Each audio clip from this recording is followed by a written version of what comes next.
nomor 10.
Tuhan mengampuni setiap dosa dan salah kami.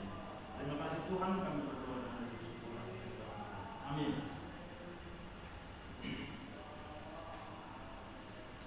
Saya mengundang Bapak Ibu bangkit berdiri untuk kita menyanyikan pujian dari PKB nomor 188.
Ya, puji Tuhan. Shalom Bapak Ibu. Selamat sore semuanya. Bagaimana kabarnya? Luar biasa, puji Tuhan. Ya, saudara-saudaraku yang dikasih oleh Tuhan, selamat bertemu kembali kita di dalam memuji dan memuliakan nama Tuhan. Merdeka! Merdeka! Merdeka! Merdeka! Iya, besok kan kita mau merayakan ulang tahun kan? Iya, jadi puji Tuhan. 76 tahun kita sudah dimerdekakan, ya. 76 tahun ya. Oh 75 ya. 75 ya kata gitu. Ya saudara-saudara, puji Tuhan, itu semua berkat kemurahan kebaikan Tuhan bagi bangsa dan negara kita. Nah, hari ini juga kita juga akan memperingati, yaitu bagaimana Allah memerdekakan kehidupan kita. Kami dalam surga, kami bersyukur ya Tuhan, pada saat sore hari yang indah ini berkat kemurahan, kebaikan Tuhan dan penyertaan perlindungan Tuhan dalam kehidupan kami. Terima kasih Tuhan, Engkau yang terus melihat, menyertai dan juga memimpin langkah-langkah hidup kami. Hingga saat ini Tuhan, kami bersyukur boleh memuji dan memuliakan nama Tuhan. Sekalipun ya Tuhan, kami boleh berada di tengah-tengah kesulitan, kesukaran Tuhan, karena pandemi COVID-19 ini Tuhan. Tapi semuanya itu tidak akan mengurangi semangat kami untuk memuji Tuhan, memuliakan Tuhan dalam kehidupan kami ini ya Tuhan. Oleh karena itu ya Tuhan, saat ini ya Tuhan, kami rindu lagi diberkati kebenaran firman Tuhan. Berbicaralah bagi kami Tuhan melalui hamba-Mu, pakai mulut lidah hamba-Mu Tuhan, sehingga Tuhan hamba-Mu boleh menyampaikan apa yang menjadi isi hati Tuhan, dan semua jemaat diberkati oleh Tuhan. Tuhan Yesus berikan kami hikmat dan pengetahuan, sehingga Tuhan kami boleh memahami isi firman Tuhan, dan semua apa yang menjadi pesan-pesan di dalam firman Tuhan boleh kami lakukan di dalam kehidupan ini ya Tuhan. Terima kasih ya Tuhan Yesus. Segala hal-hal yang mengganggu berjalannya firman Tuhan, hari ini Tuhan kami tolak dalam nama Tuhan Yesus. Bila Tuhan Roh Allah berkuasa di tengah-tengah kami saat ini Tuhan. Terima kasih Tuhan Yesus. Terima kasih Bapa. Kami siapkan hati kami untuk mendengarkan firman Tuhan. Di dalam nama Tuhan Yesus Kristus kami sudah berdoa dan mengucap syukur. Amin. Nah, puji Tuhan saudara-saudaraku yang dikasihi oleh Tuhan, seperti yang sudah saya katakan tadi, bahwa kita akan mempelajari bersama-sama. Saat ini saya beri judul yaitu Merdeka di dalam Kristus, ya. Merdeka di dalam Kristus. Coba kita bangkit berdiri. Saya ajak kita membaca firman Tuhan yang terdapat di dalam Yohanes pasal yang ke-8 ayat yang ke-30 sampai 36. Tapi saya mengundang kita semuanya membaca satu ayat saja, yaitu di ayat yang ke-36, ya. Yohanes pasal yang ke-8 ayat 30 sampai ayat yang ke-36. Nah, kita baca bersama-sama di ayat 36 saja. Ya, bisa dibaca lewat LCD proyektor juga. Ya, bisa baca Alkitab juga. Kita baca bersama-sama. 1, 2, 3. Jadi apabila anak itu memerdekakan kamu, kamu pun benar-benar merdeka. Sekali lagi, 1, 2, 3. Jadi apabila anak itu memerdekakan kamu, kamu pun benar-benar merdeka. Silakan duduk Bapak Ibu Saudara sekalian. Diberkatilah kita yang membaca firman Tuhan, yang merenungkannya, terlebih yang melakukannya di dalam kehidupan kita sehari-hari. Nah, saudara-saudaraku yang dikasihi oleh Tuhan, ya, coba klik di sana bahwa kita melihat pengertian merdeka terlebih dahulu. Apa itu merdeka? Tentu kalau kita melihat makna daripada merdeka ini, yaitu merdeka berarti bebas dari perbudakan, atau bebas dari paksaan, ataupun bebas dari satu belenggu yang mengikat manusia. Nah, oleh karena itu saudara-saudaraku yang dikasihi oleh Tuhan, maka dikatakan dalam arti secara rohani yaitu merdeka. Kalau tadi makna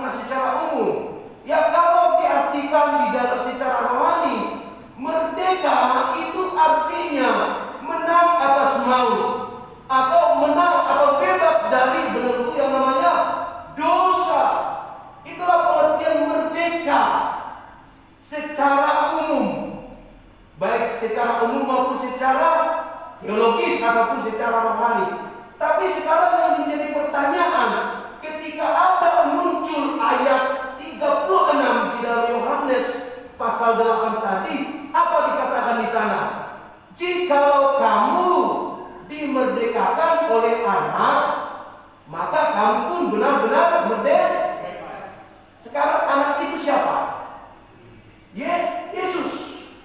Anak itu adalah Kristus. Berbicara tentang anak di sana itu adalah Kristus Yesus ataupun Yesus Kristus.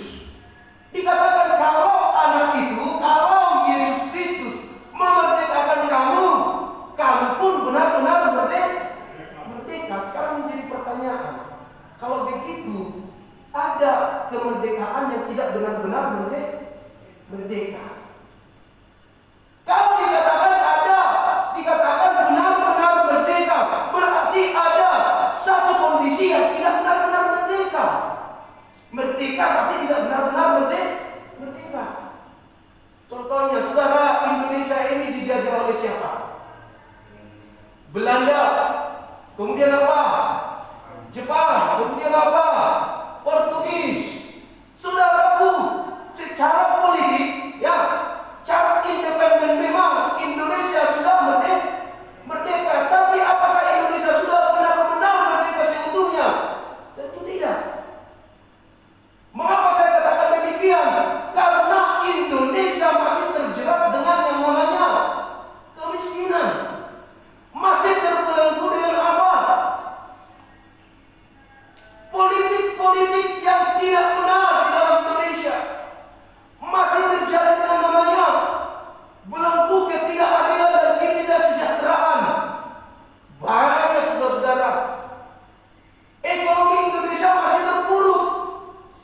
Ataupun ekonomi Indonesia masih belum baik. Ataupun masih pemimpin-pemimpin Indonesia masih belum menjalankan tugas dengan baik.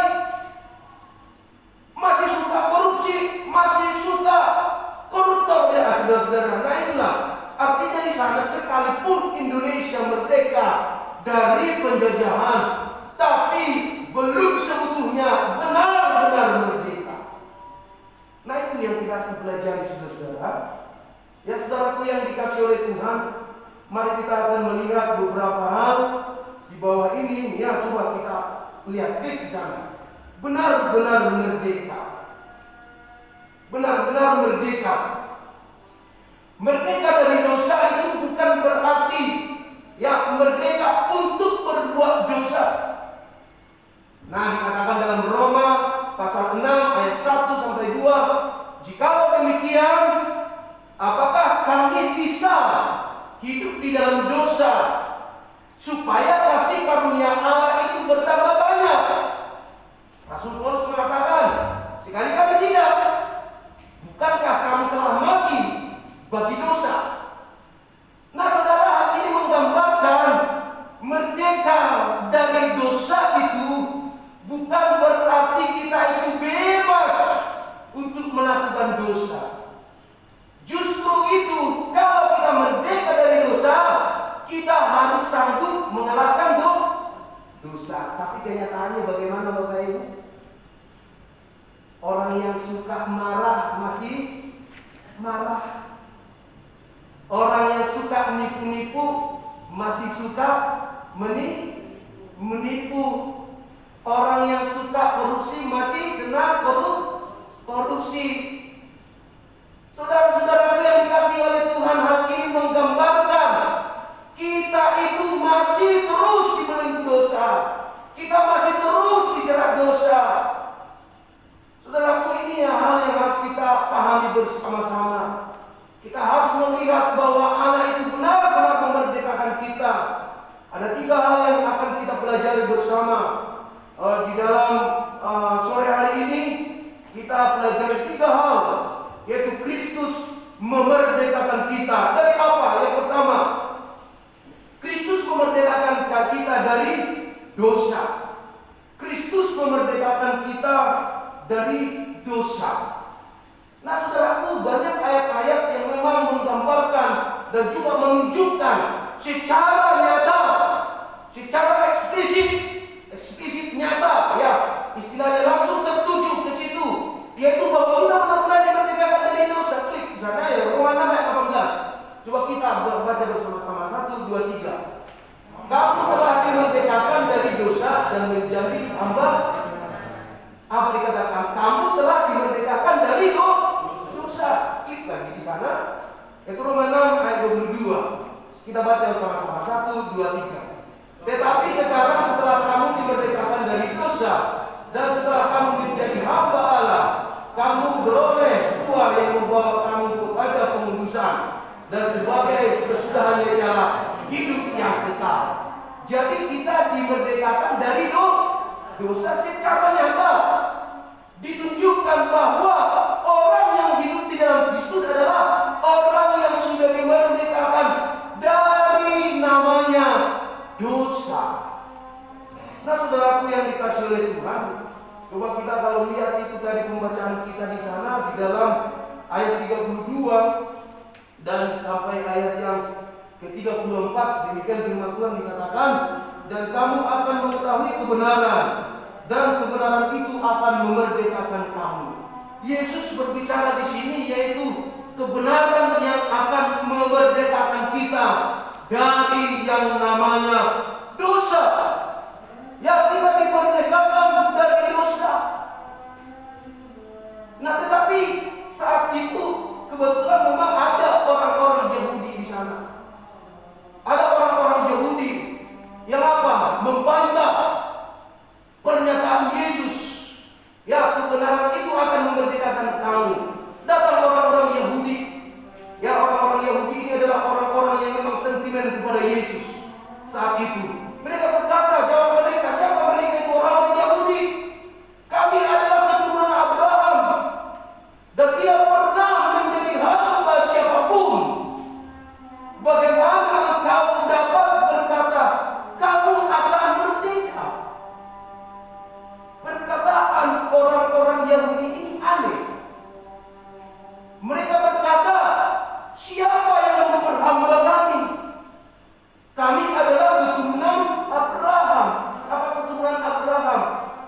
Bangsa pilihan Tuhan. Tapi aneh, mereka kok bisa mengatakan seperti itu? Tidak ingatkah mereka sejarah?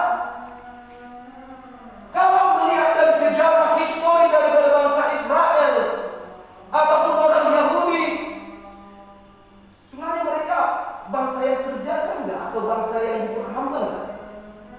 Oh iya, mereka adalah bangsa yang terjajah. Mereka adalah hamba yang diperbudak, orang bangsa yang diperbudak. Coba kalau kita mulai perhatikan histori daripada bangsa Israel, mereka dijajah siapa saja? Yaitu Babilonia, kerajaan Asyur, Assyria, dan kemudian apa? Bangsa Israel yang pertama dijajah siapa lagi? Yaitu bangsa Mesir. Bangsa Mesir nggak tanggung-tanggung, saudara. Berapa ratus tahun mereka dijajah. Bangsa Mesir memperbudak menjajah bangsa Israel itu selama 430 tahun. Lebih lama daripada Indonesia. Indonesia berapa? Berapa Indonesia? Wah, ini nilai berapa ini sejarahnya ini? Nilai berapa ini sejarah Indonesia ini ya? Selama 3,5 abad, 350 tahun Indonesia dijajah. Kalau bangsa Israel dijajah dan berbudak oleh Mesir 430 tahun, bayangkan 4 generasi turun-temurun kalau hitungan 100 tahun. Jadi yang di Israel selama dijajah mereka itu mungkin dari kakek, nenek, cucu itu enggak tahu malah. Saking lamanya dijajah. Dan kemudian siapa lagi yang menjajah mereka? Mereka dijajah oleh Babilonia. Dan kemudian mereka itu dijajah siapa? Kemudian dijajah oleh Persia. Kemudian pada saat Yesus ada di dunia ini, pada saat itu mereka itu sedang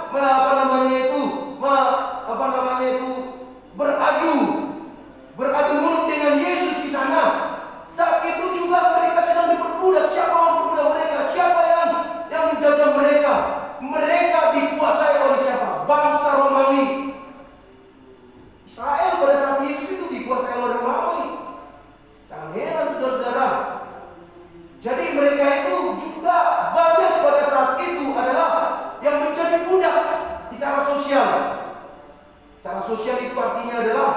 menjadi budak-budak.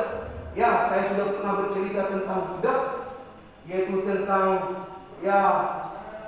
bagaimana budak itu diperlakukan. Ya, kalau dibeli itu menjadi hak milik, ya kan? Banyak orang Yahudi menjadi budak. Saudaraku yang dikasihi oleh Tuhan, ini semua kenyataan. Tapi mengapa sampai bangsa Israel ataupun orang Yahudi tadi itu mengatakan, kami itu tidak pernah jadi hamba, kami tidak pernah diperbudak siapapun, kami ini keturunan Abraham. Nah, ternyata mereka melihat dari apa? Dari sisi umat pilihan.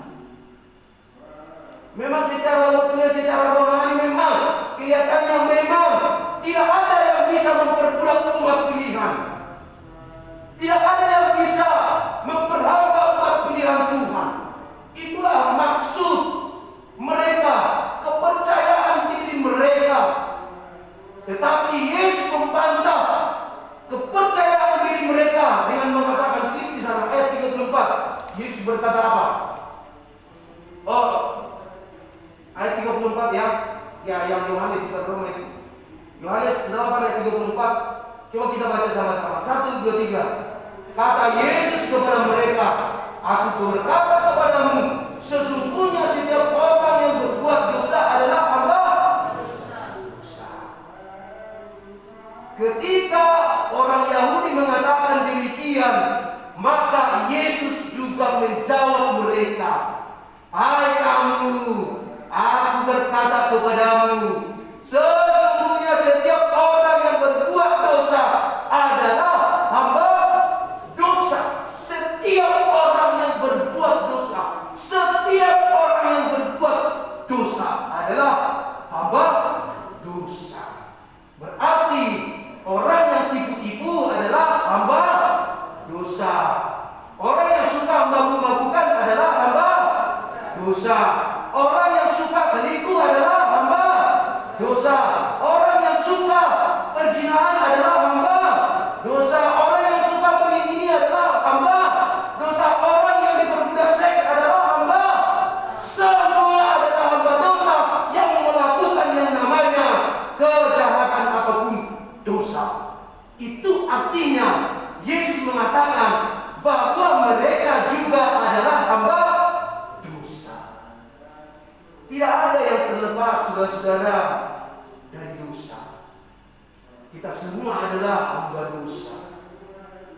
Nah, makanya itu kita perlu ketahui di dalam sejarah status keberadaan manusia secara hamartologi.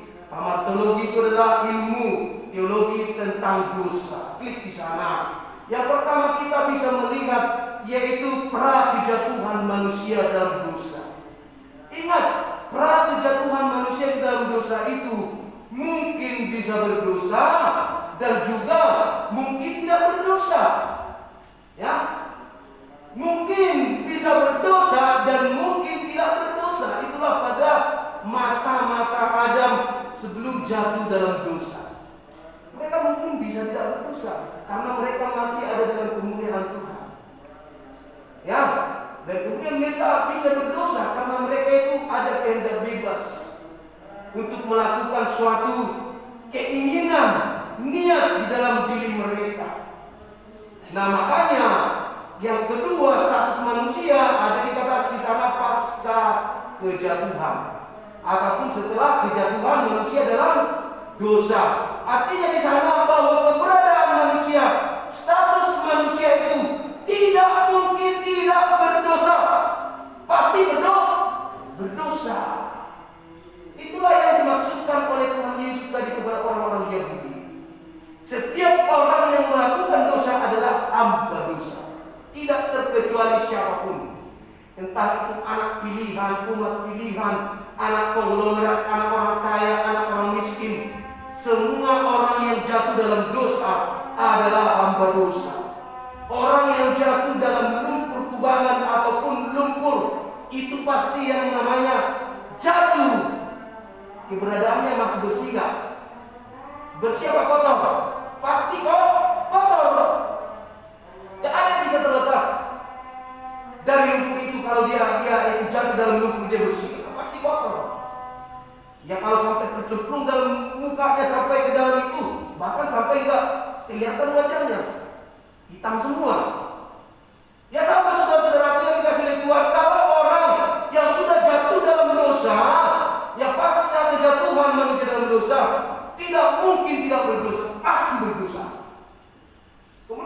yang ketika ada di dalam Kristus, nah di sini kita di dalam Kristus, kita ditebus Tuhan, maka di sana kita mungkin berdosa dan juga mungkin tidak berdosa.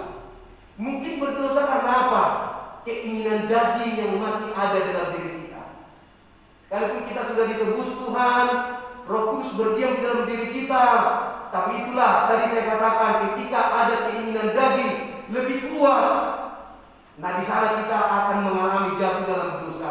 Mungkin juga kita tidak berdosa. Karena apa?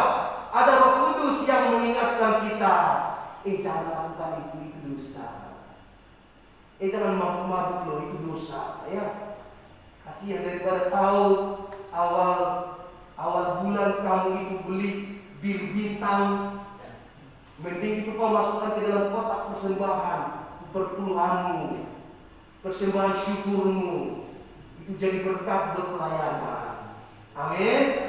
Nah itu, saudara-saudaraku, ada hati, ada Roh Kudus yang sudah dia mengingatkan itu semuanya. Artinya iya, Tuhan, ampuni saya Tuhan.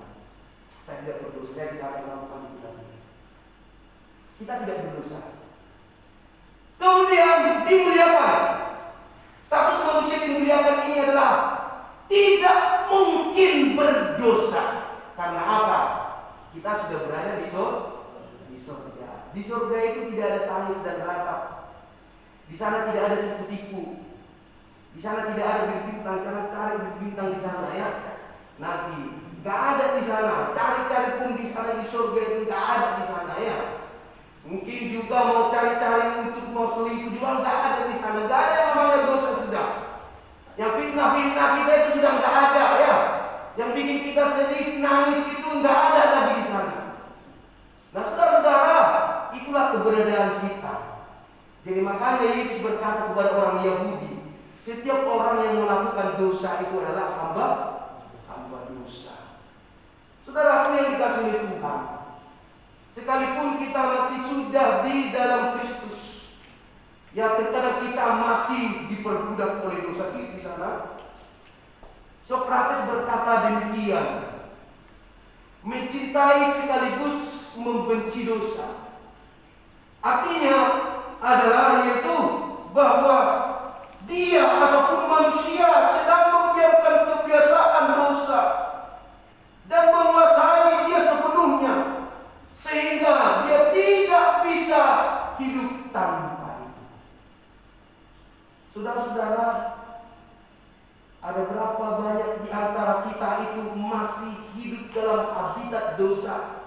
Oh, saya sudah percaya Kristus, saya sudah ditebus Kristus, tapi terus terang saudara-saudara, masih kebanyakan kebiasaan-kebiasaan buruk, masih banyak dosa-dosa yang kita nikmati dalam hidup ini.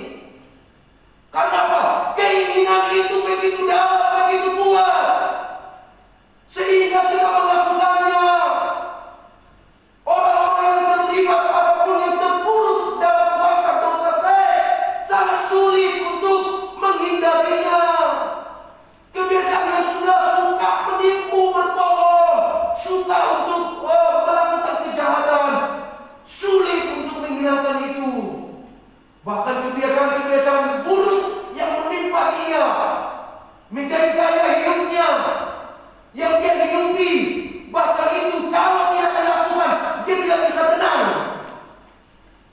Saudara, masih banyak seperti itu. Itu artinya masih diperbudak oleh dosa. Saudara, ketika melakukan itu, ketika niatnya sudah kuat, waduh, pokoknya kalau nggak dilakukan itu nggak tenang hidupnya.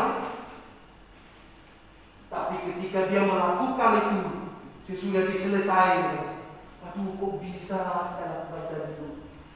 Aduh dia menyesal saudara-saudara. Batinnya itu selalu menuntut, ya kamu kan sudah berdosa, kamu berdosa. Artinya saudara-saudara, hal ini membuktikan kita itu masih sering diperbudak dosa. Saudara-saudara yang dikasihi oleh Tuhan, banyak orang yang masih hidup seperti ini, mencintai dosa tapi sekaligus membenci dosa. Makanya muncul lagi Indonesia berkata, Benci, benci, benci, tapi rindu juga. Antara benci dan rindu di sini, nah, bercampur aduk saudara-saudara. Bercampur aduk. Kalau nggak dilakukan hidupnya nggak tenang. Kalau istilahnya orang mengatakan, waduh, ada orang pernah mengatakan demikian sama saya. Kalau saya itu tidak minum, kalau nggak saya merokok, pokoknya kalau saya nggak mabuk itu, pokoknya hidup ini kerasa nggak lengkap deh. Ada yang kurang gitu. Katanya seperti itu. Bayangkan kalau sampai dosa itu membuat hidupnya merasa kurang, apa nggak dilakukan terus? Dilakukan. Artinya di sana terus diperbudak oleh dosa. Tapi ketika sudah selesai melakukan itu, apa yang terjadi? Menyesal. Menyesal. Kenapa aku bisa saya lakukan itu? Aduh, ya, saya bertobat Tuhan. Pokoknya itu 1 minggu di Tuhan, 1 minggu. Pokoknya saya bertobat Tuhan.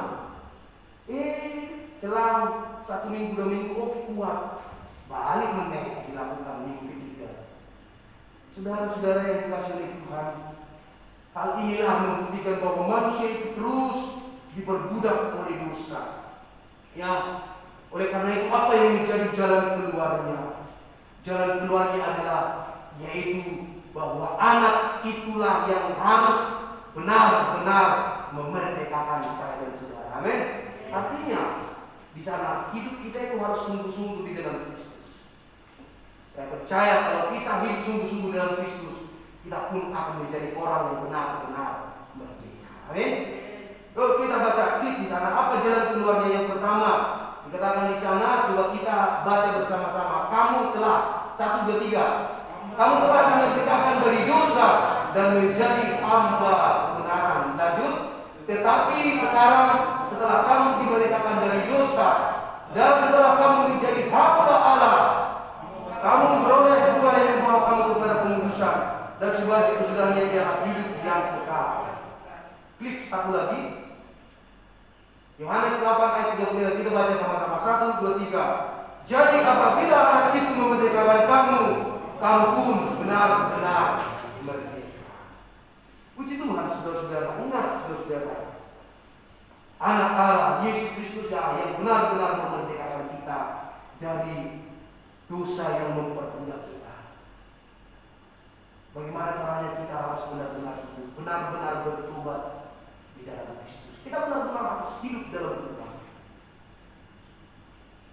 Terus sampai kapan kita bisa terus? Memang kita tidak bisa pungkiri kalau manusia itu selama hidup di dunia ini, dari status manusia itu, dia bisa berdosa, dia juga bisa tidak berdosa. Tapi janganlah kalau begitu, ya karena saya sudah ada dalam Kristus, ya nggak apa-apa dong. Aku bertobat, aku berdosa terus. Ingat tadi Roma 6 ayat 1 sampai 2.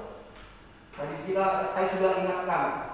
Apakah kita bisa berbuat dosa dengan seenaknya supaya kasih karunia Tuhan bertambah banyak? Paulus mengatakan sekali-kali tidak. Karena kita sudah mati bagi dosa. Amin. Saya yakin dan percaya sekalipun ada manusia, orang Kristen yang sudah jatuh dalam dosa, yang masih jatuh dalam dosa, saya percaya bahwa dosa itu tidak berkuasa lagi atas diri kita. Amin. Itulah makanya ada yang namanya tuntutan secara batin kita. Dituntut kita, kau telah melakukan dosa, kau berdosa. Itulah suara hati dan suara Roh Kudus yang terus mengingatkan kita. Ya saudara-saudara yang dikasihi oleh Tuhan, untuk itu saudara, karena Yesus Kristus adalah jalan keluarnya. Ya, karena Yesus adalah jalan keluarnya, maka hiduplah sungguh-sungguh di dalam Kristus. Yang kedua adalah, kalau pertama tadi adalah Kristus memerdekakan kita dari dosa. Yang kedua, Kristus memerdekakan kita dari maut.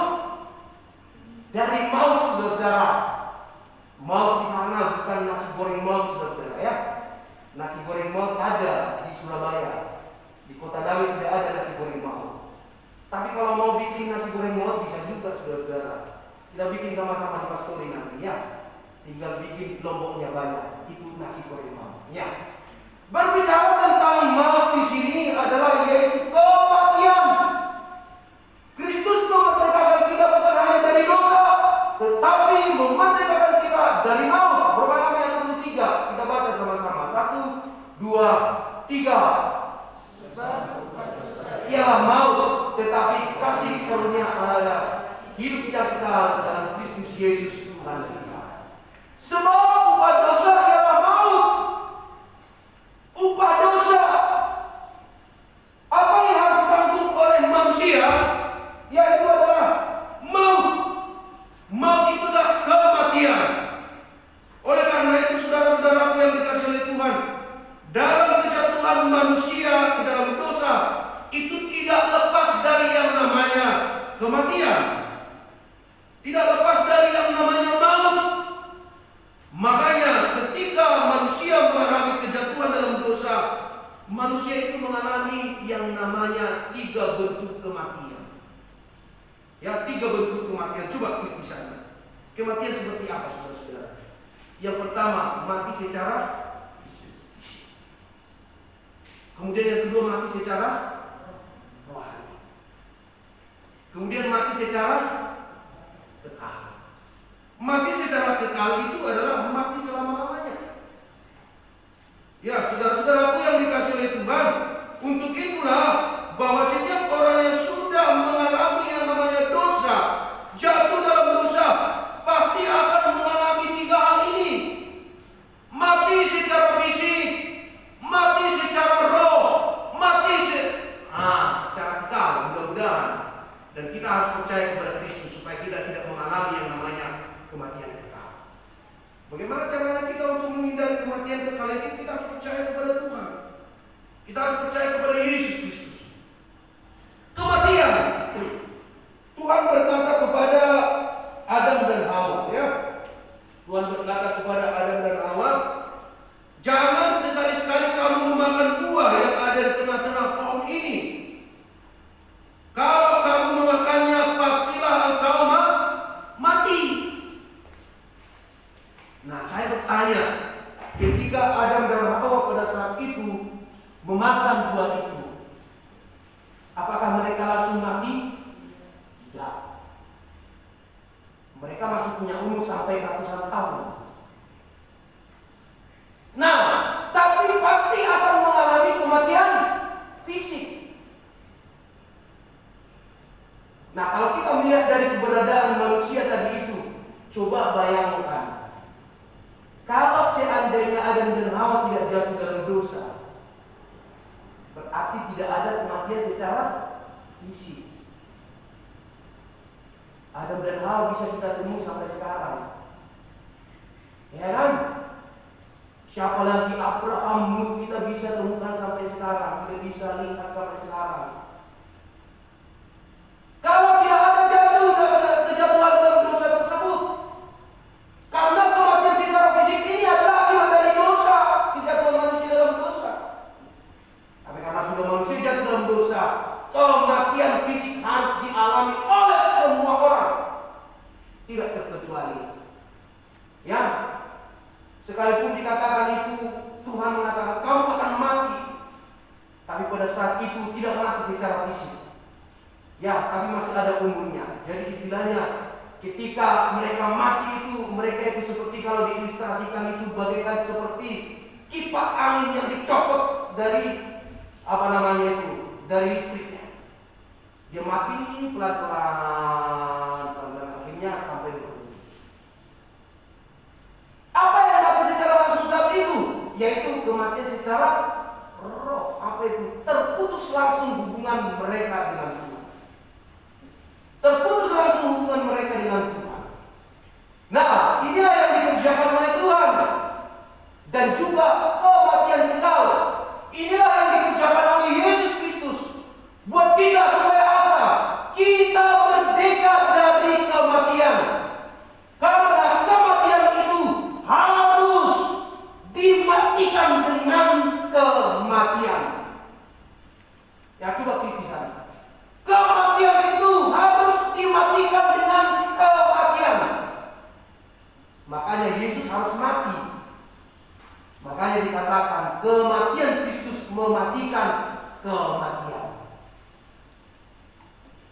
satu-satunya obat saudara-saudara untuk kematian, yaitu kematian Yesus Kristus.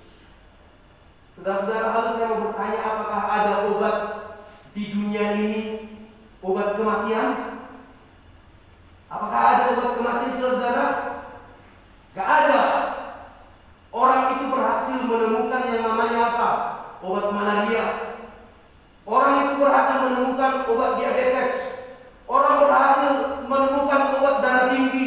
Orang berhasil menemukan obat sakit kepala. Orang berhasil menemukan sakit demam.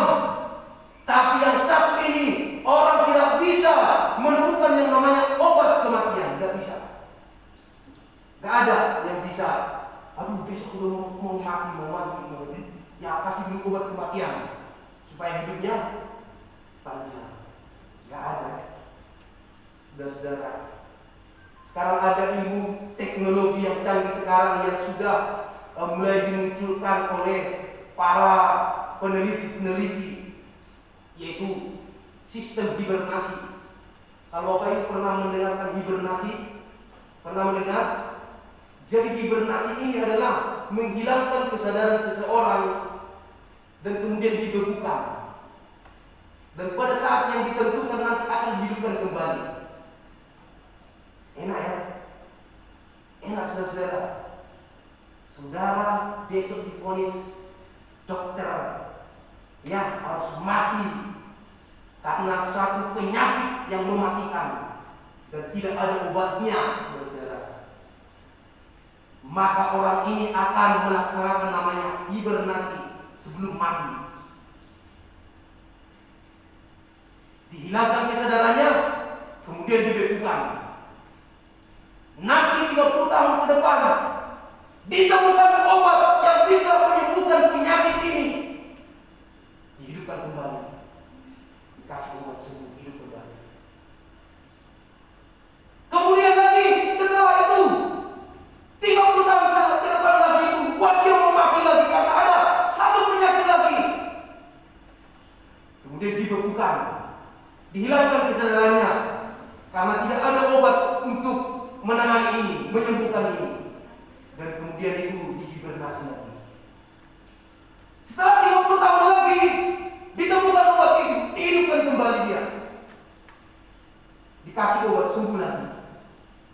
Saudara, hidupnya tidak berkesudahan.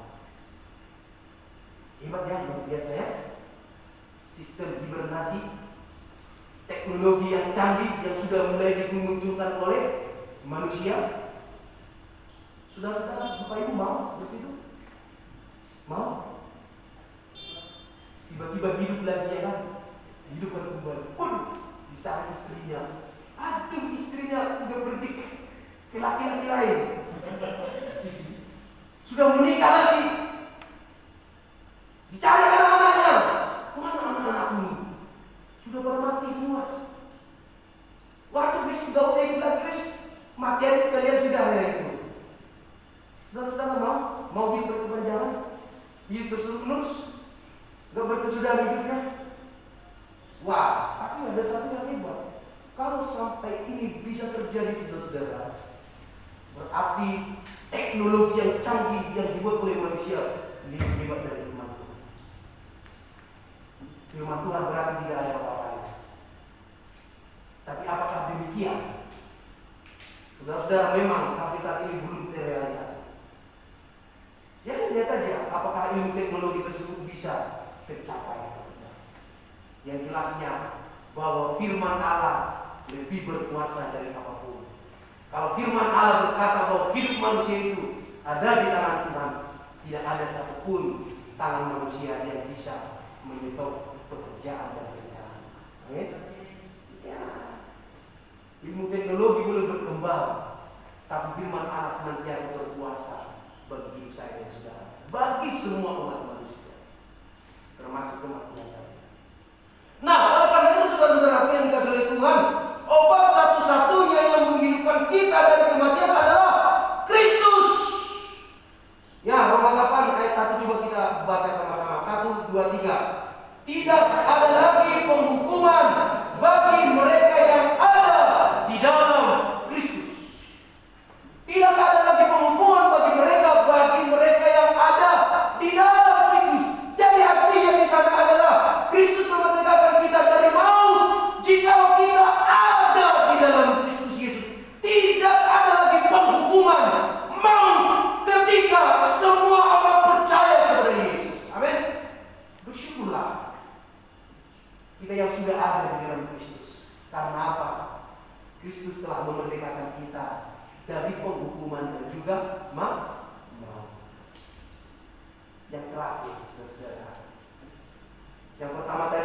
memerdekakan kita dari dosa. Yang kedua, Kristus memerdekakan kita dari maut. Yang terakhir, Kristus memerdekakan kita dari hukum.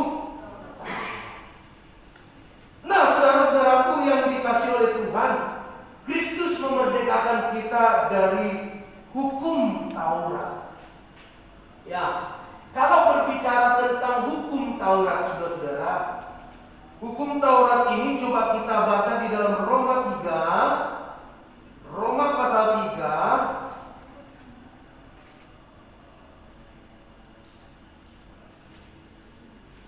Roma 3 ayat 19 sampai 20.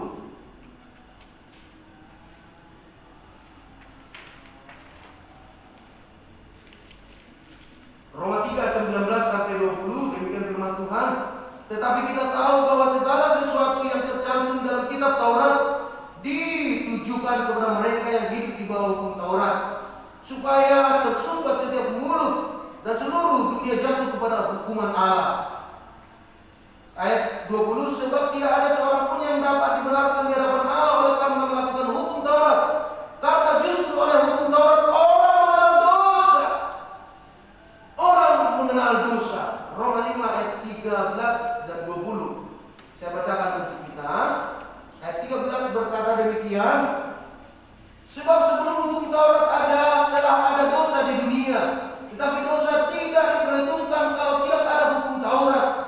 Sesungguhnya ayat yang ke-20 demikian firman Tuhan, tetapi hukum Taurat ditambahkan supaya pelanggaran semakin menjadi banyak.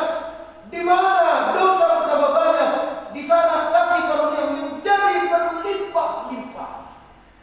Coba kalau kita berangkat daripada pasal 5 ayat yang ke-13 dari Roma, sebab sebelum hukum Taurat ada di dunia ini dosa, namanya dosa.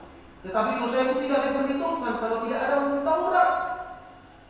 Saudara, sebelum ada hukum Taurat, sudah ada yang namanya dosa. Dosa manusia itu belum diperhitungkan.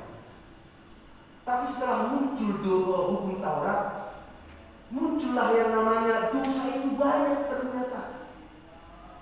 Ternyata pelanggaran manusia itu begitu banyak.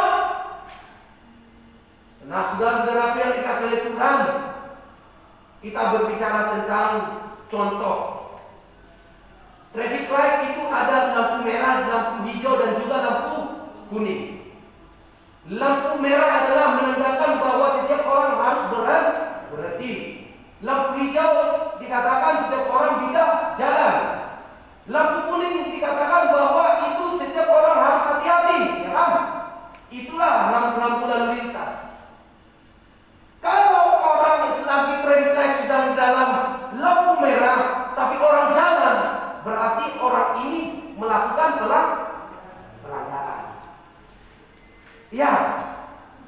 Nah, saudara itu yang dikasih oleh Tuhan. Tapi saya mau tanya dulu. Kalau kita pergi ke kampung, adakah traffic light? Halo, saya mau tanya.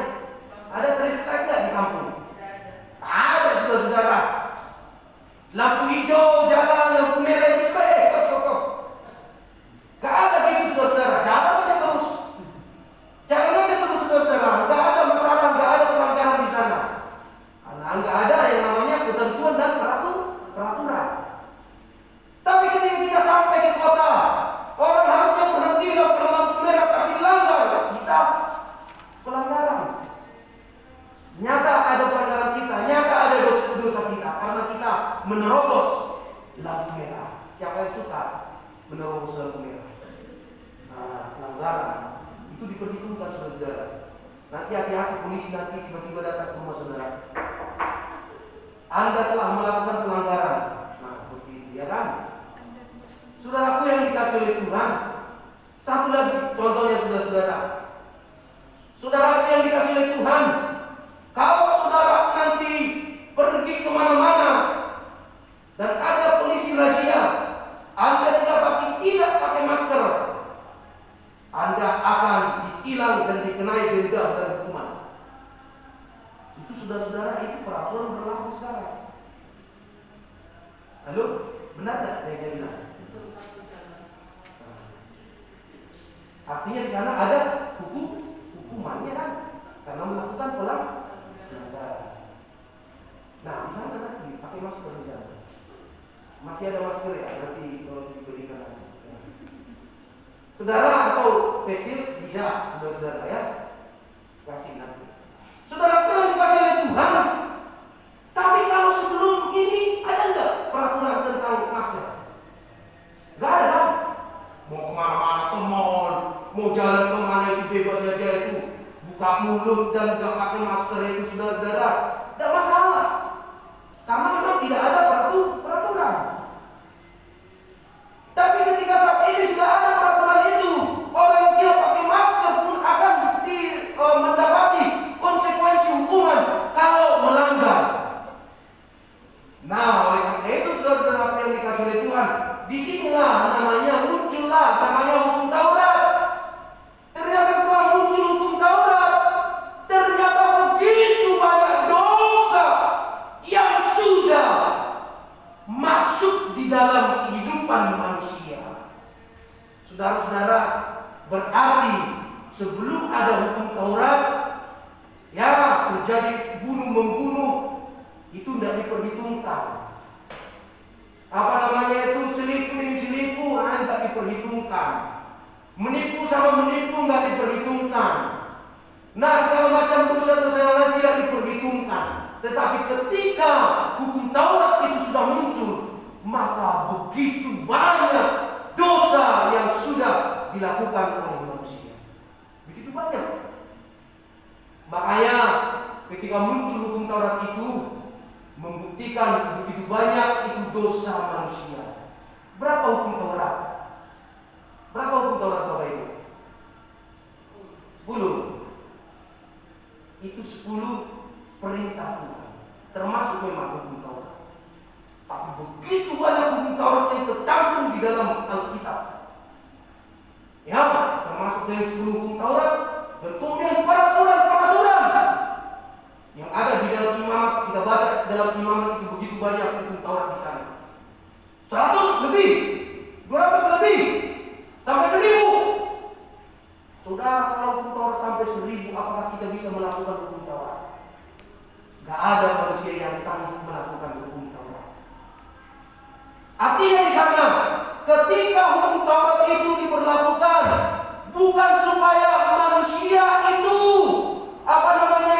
mereka itu supaya melakukannya dengan taat, supaya taat perintah itu tidak hukum Taurat semata-mata hanya menunjukkan bahwa manusia tidak ada satupun yang sanggup untuk melakukan semua tuntutan hukum Taurat. Jangankan 1000 hukum Taurat, 10 hukum perintah Tuhan saja kita sudah kaku, tak bisa kita lakukan. Mulai dari hukum pertama sampai 10 saja itu, sampai sekarang kita tidak bisa melakukan. Itu artinya menunjukkan manusia itu tidak sanggup melakukan semua hukum Taurat. Artinya di sana harus ada yang bisa menyelesaikan tuntutan hukum Taurat itu, yaitu Yesuslah yang harus menyelesaikan tuntutan hukum Taurat itu bagi semua orang percaya. Amin. Saudara, coba kita buka di dalam Efesus 2 ayat 15. Efesus 2 ayat yang 15. Ya. Kita bangkit berdiri semua, kita baca bersama-sama. Efesus 2 ayat yang ke-15. Kita baca bersama-sama. 1, 2, 3. Sebab dengan matinya sebagai manusia, ia telah membatalkan hukum Taurat dengan segala perintah dan ketentuannya, untuk menciptakan keduanya menjadi satu manusia baru di dalam dirinya, dan dengan itu mengadakan damai sejahtera. Artinya, melalui kematian Yesus, maka saya dan saudara telah dimerdekakan dari yang namanya tuntutan hukum. Amin. 3 hal yang kita bisa pelajari malam hari ini, yaitu yang pertama, Kristus memerdekakan kita dari dosa. Yang kedua, Kristus memerdekakan kita dari maut. Yang terakhir, Kristus memerdekakan kita dari hukum Taurat. Tuhan Yesus memberkati kita sekalian. Merdeka! Merdeka! Merdeka! Iya. Katakan dulu samping kiri dengan jauh-jauh gitu ya. Kamu sudah dimerdekakan Kristus. Ya. Mari kita berdoa. Mari kita berdoa. Bapa dalam surga, terima kasih untuk kebenaran firman-Mu ya Tuhan, yang sudah memerdekakan kami dari dosa, dari maut, dan dari hukum Taurat. Berkati, meteraikan firman-Mu Tuhan, untuk kami dapat lakukan di dalam kehidupan ini. Terima kasih Tuhan Yesus, hamba-Mu selesai berbicara, tapi Roh Kudus akan terus mengingatkan firman ini dalam kehidupan kami sehari-hari. Ini doa kami Tuhan, ucapan syukur kami. Kami serahkan dalam Tuhan. Dalam nama Tuhan Yesus Kristus, kami sudah berdoa dan mengucap syukur. Amin. Silakan duduk Bapak Ibu Saudara sekalian. Ya, untuk pengumuman kita pada saat sore hari ini, saudara-saudara, dua hal yang perlu kita diingatkan.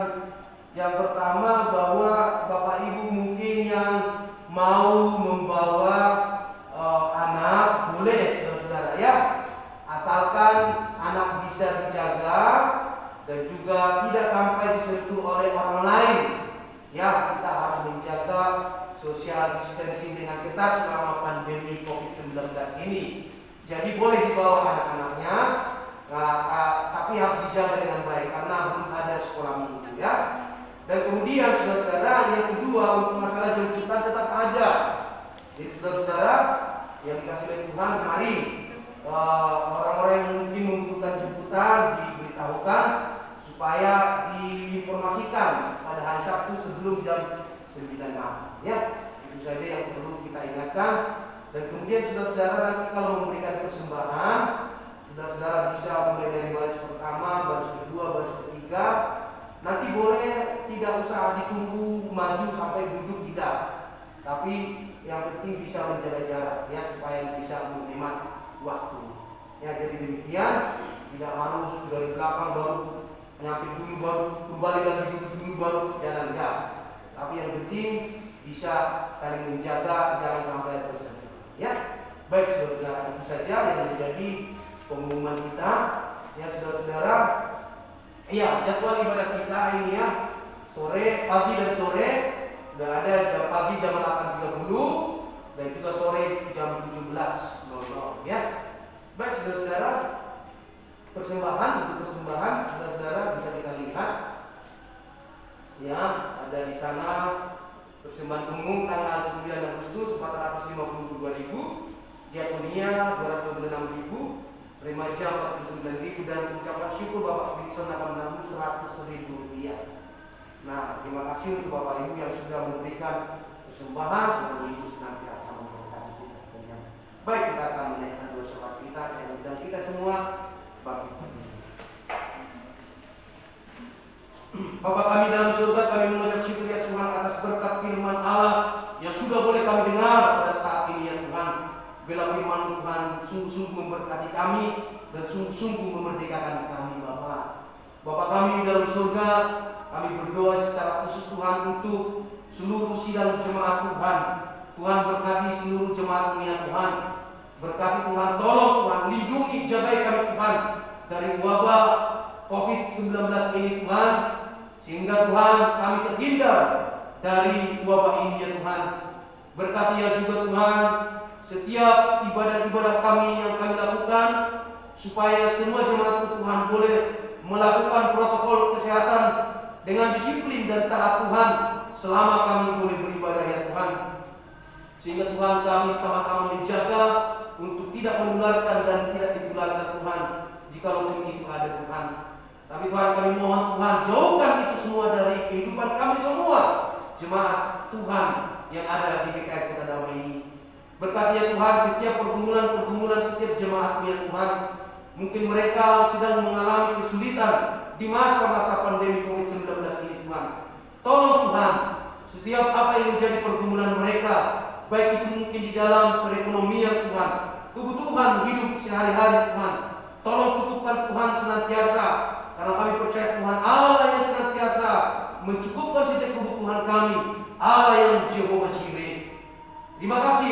Yesus, berkati pekerjaan setiap jemaat-Mu ya Tuhan. Dan tolong Tuhan setiap mereka yang menghadapi persoalan di dalam pekerjaan ataupun bisnis usaha Tuhan, beri jalan keluar bagi mereka. Berkati mereka senantiasa Bapa. Berkati setiap anak-anak mereka, berkati orang tua mereka ya Tuhan Yesus. Berkati saudara-saudara mereka ya Tuhan. Berkati suami mereka, berkati istri mereka Tuhan. Sehingga Tuhan, setiap keluarga jemaat di KR Kota Damai Tuhan menjadi jemaat yang senantiasa bersyukur kepada Tuhan dan senantiasa jemaat yang mengalami berkat-berkat daripada Tuhan. Terima kasih Tuhan Yesus. Kami berdoa ya Tuhan untuk pemerintah kami. Berkati pemerintah kami Tuhan, para pemimpin-pemimpin. Beri hikmat dan kebijaksanaan bagi mereka Tuhan, untuk mereka boleh mengambil keputusan-keputusan untuk bisa diterapkan bagi bangsa kami ini Tuhan.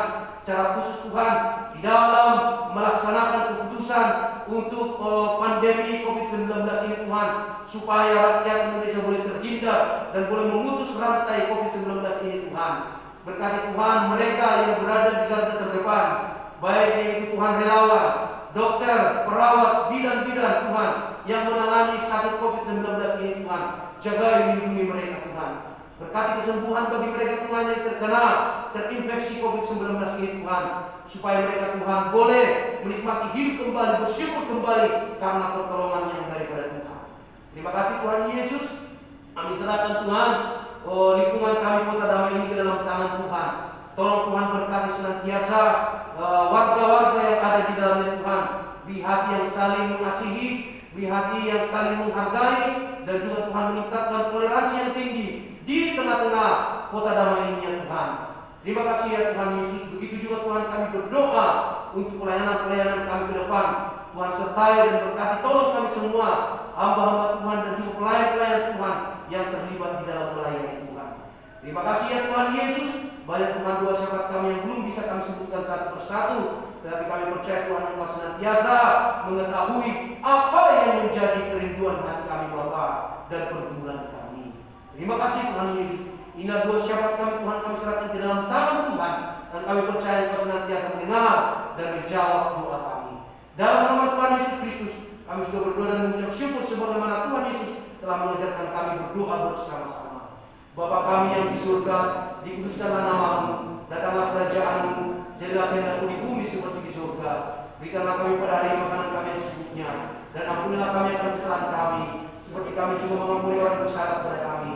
Dan janganlah membawa kami dalam pencobaan, tetapi lepaskanlah kami dari yang jahat, karena Engkau yang punya kerajaan dan kuasa dan kemuliaan sampai selama-lamanya. Amin. Silakan duduk Bapak Ibu Saudara sekalian, saya kembalikan kepada Ibu.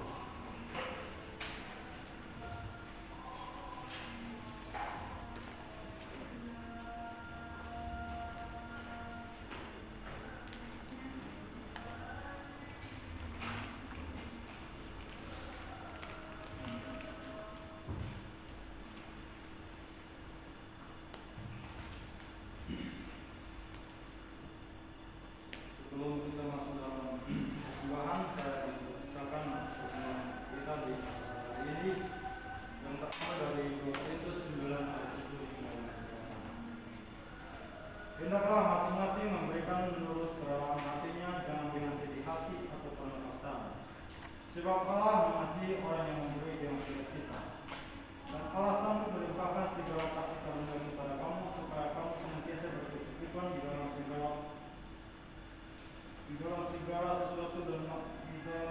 sesuatu dan malah berkelebihan di dalam berbagai kebajikan. Amin. Baik, kita akan memberikan persembahan kita dengan diiringi dengan pujian dari jemaat nomor 346. Amin.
Sebelum kita pulang, marilah hidup kita menghadap kepada Tuhan. Terimalah berkat daripada Tuhan di mana Tuhan berfirman kepada kita. Tuhan memberkati engkau dan melindungi engkau. Tuhan menyinari engkau dengan wajah-Nya dan memberi engkau kasih karunia. Tuhan menghadapkan wajah-Nya kepadamu dan memberi engkau damai sejahtera mulai saat ini sampai selama-lamanya. Amin. Amin. Amin. Amin.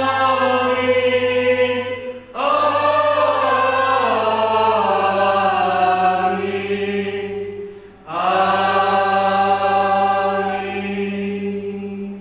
Silakan duduk Bapak Ibu Saudara sekalian. Silakan bersatu. Saya mengucapkan selamat hari Minggu untuk kita semuanya. Tuhan Yesus memberkati kita sekalian. Puji Tuhan. Shalom.